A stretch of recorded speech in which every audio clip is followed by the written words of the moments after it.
बोलो मेरे श्री गुरु महाराज की जय। बोल मेरे श्री परमहंस दयाल महाराज की जय।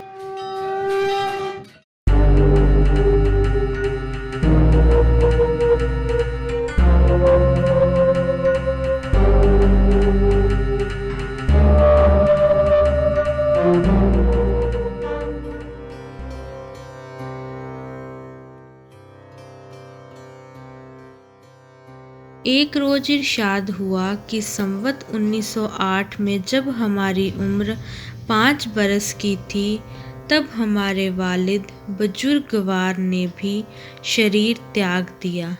वालिदा साहिबा की मृत्यु का तो हमको होश ही क्या था, अलबत्ता वालिद बुजुर्गवार की वफ़ात का ज़रूर ख्याल है।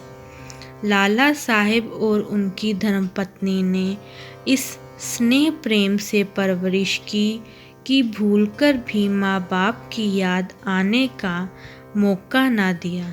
लाला साहिब को ख्याल था कि जो हसरत व अरमान हमारे वालिदैन हमारी तरफ से अपने दिल में ले गए हैं, उनको यह बखूबी अंजाम देकर उनकी आत्मा को तसल्ली बख्शेंगे।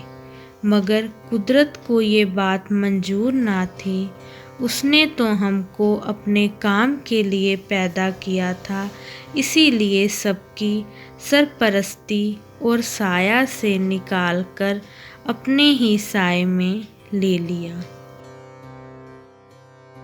एक रोज इरशाद हुआ कि एक शुभ नाम पंडित भैरव शुक्ल सकना खलपुरा जिला सारण हमारे वालिदा बुजुर्गवार के पास रसोइये थे, मगर बाद में उन्होंने जनाब वालिद साहिब से विदा भी पड़ी और अन्य रुचियों की बाबत भी उनको उपदेश हुआ।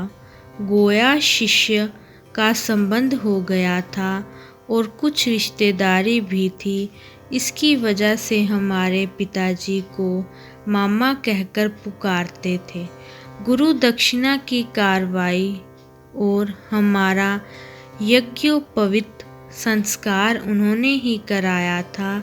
ये हमारा द्विज संस्कार करीबन 9 बरस की उम्र में हुआ था। ये हमको राम नारायण के नाम से पुकारते थे। एक रोज इरशाद हुआ कि संवत 1917 में जब हमारी उम्र 14 बरस की थी, उस वक्त हमारे पोषक पिता जनाब लाला नरहर प्रसाद साहिब का भी स्वर्गवास हो गया। उनकी देहांत का हमको बहुत रंज हुआ। एक रोज इरशाद हुआ कि हमारे वालिद साहिब को परमहंस केदार घाट काशी वालों से ब्रह्म विद्या का उपदेश मिला था, इसीलिए परमहंस जी अक्सर उनके पास आया करते थे।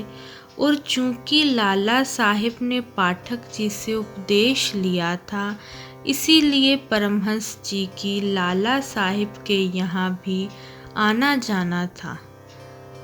मरने के बाद लाला साहिब जब तक उनकी स्त्री जिंदा रही, उस वक्त तक परमहंस जी महाराज की आमोदर्याफ्त बराबर जारी रही।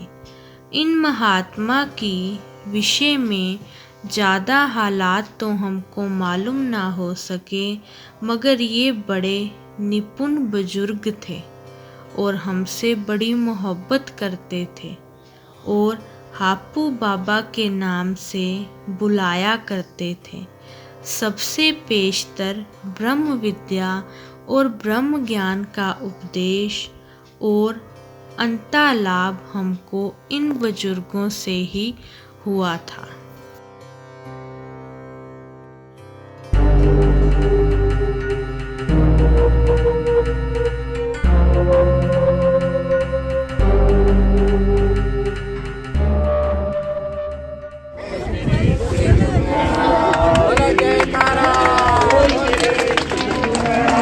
प्रतिदिन